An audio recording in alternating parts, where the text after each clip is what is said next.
আজকে আমার topic blood pressure রোগ নয়। ব্লাড প্রেশার রোগ নয়। ব্লাড প্রেশারকে ডাক্তারি ভাষাতে বলা হয় হাইপারটেনশন, বাংলাতে উচ্চ রক্তচাপ। তো উচ্চ রক্তচাপ বা ব্লাড প্রেশারের কি কারণে হতে পারে, হ্যাঁ রোগ নয় কেন বলছি, কারণটা থেকে বুঝতে পারা যাবে যে এটা রোগ নয় কেন না। ফার্স্ট হচ্ছে যে আমাদের যদি ওজন বৃদ্ধি করে শরীরের, একটা বয়সের হওয়ার পর আমাদের শরীরের ওজন বৃদ্ধি করতে থাকে, যা 40-45-এর পরে এই প্রেশারটা আমরা ম্যাক্সিমাম দেখতে পাচ্ছি। তো যদি ওজন প্রচণ্ড বৃদ্ধি করেছে, যদি আবার হাইট ওয়েট অনুসারে ওজনের একটা মাপ কাঠি আছে, যে 60 থেকে 65 ওজনটা মোটামুটি 40-45 বছরে একটা থাকার কথা, তার থেকে যদি আর কোমর 36 থেকে 40 ইঞ্চি কোমর যদি হয়ে গেছে, তার মানে বডির ওজন গ্রোথ করেছে। আর খাবারের সঙ্গে অনেকজনের হ্যাবিট থাকে অতিরিক্ত লবণ স্টার নেওয়া, সেটা কিন্তু প্রেশারের জন্যে ভালো নয়। পটাশিয়াম এর মাত্রা যদি কমে যায় তাইলে প্রেশারের হওয়া কারণ হতে পারে, কেন পটাশিয়াম সোডিয়ামকে নিয়ন্ত্রণ করে। এরপর হচ্ছে আমাদের শরীরের মধ্যে উপস্থিত অ্যাড্রিনাল গ্রন্থি, যদি অ্যাড্রিনাল গ্রন্থি থেকে যদি নিশ্চিত হরমোনের মাত্রা পরিমাণ যদি বেশি বৃদ্ধি করে তাইলেও প্রেশারের কারণ হতে পারে।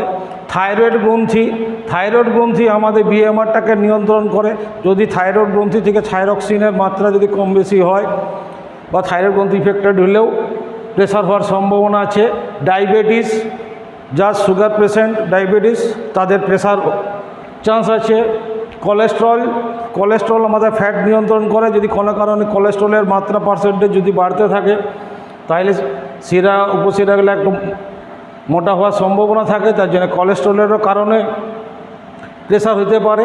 কিডনির সমস্যায় যদি কেউ ভুগে তাহলে তার প্রেশার হওয়ার সম্ভাবনা আছে।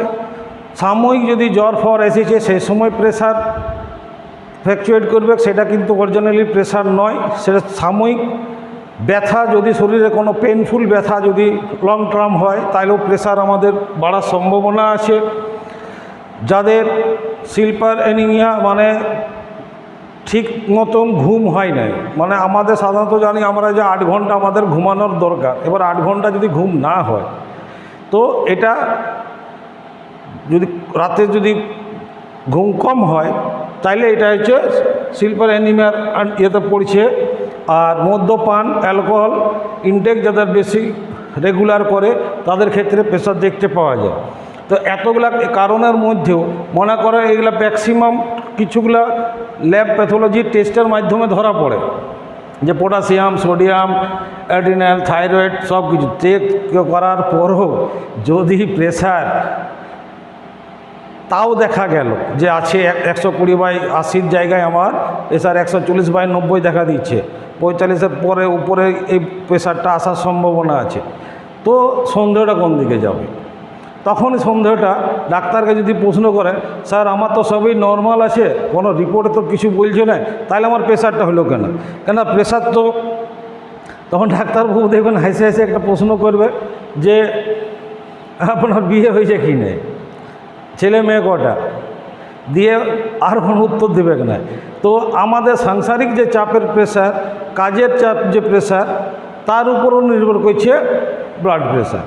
যে আমি আমার কর্মজীবনের সঙ্গে আমি যেমন যুক্ত, যার সঙ্গে তার কি প্রেশার আছে, কাজের হলো বাড়ি সংসারের চাপের প্রেশার, নো ডাউট কী বলতে চাইছি ওটা সাইলেন্ট রাখাটাই ভালো। তো এইগুলোর কারণে প্রেশারের একটা সম্ভাবনা আছে।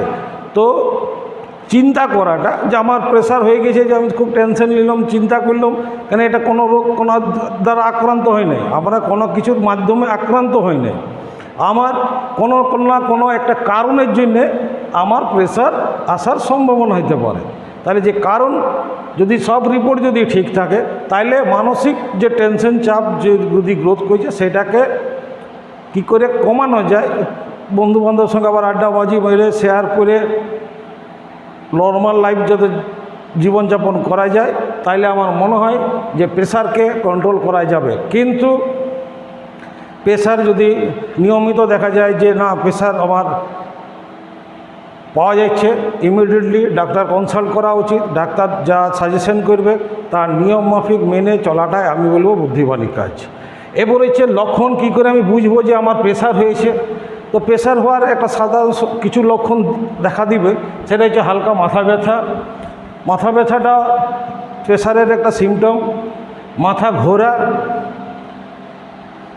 সিমটম, অনেক সময় আমরা মাথা ব্যথা করে মাথা ঘুরে, এটা সাময়িক, কিন্তু প্রায় যদি হয় তাইলে কিন্তু সন্ধ্যের মুখে যাবে। হালকা শীত শীত ভাব, কোনো কারণে যদি মনে হচ্ছে শীত শীত ভাব লাগছে, 1-2 দিনের জন্য ঠিক আছে। যদি প্রায় রেগুলার আমরা যদি ওটা শরীরের মধ্যে অনুভব করি, তাইলে আমার সন্ধ্যের মুখে যাবে, লক্ষণ এটা বটে। শ্বাসকষ্ট, সেটাও একটা লক্ষণের মধ্যে কারণে পড়ছে। বাই চান্স যদি কোনো কারণে নাক দিয়ে রক্ত পড়তে থাকে, তাইলেও এটা লক্ষণের মধ্যে পড়ছে। হজম শক্তির গোলযোগ, একদিন হলে এটা কোনো অসুবিধা নেই। রেগুলার যদি হজম শক্তির গোলযোগ দেখতে পাই, তাইলে লক্ষণের মধ্যে পড়ছে। চোখ লাল হয়ে যাওয়া একটা লক্ষণ। রং, লাইটকে দেখতে গেলে যদি রামধেনুর মতো রং দেখতে পাই, সেটাও লক্ষণ। বারবার মূত্র পরিত্যাগ করা, বহুমূত্র, পরিশ্রম করতে না পারা। পরিশ্রম করতে গেলে যদি শরীরের মধ্যে খুব বেশি থকান্তি মনে হয় যে আমি থকে যাচ্ছি, তাহলে সেটাও একটা কারণ। আর অ্যাটাক করতে গেলে সিমটম হচ্ছে ওর বাক শক্তি, মানে কথা আটকে যাবে, একটু স্লোয়ালিভাবে বলবে।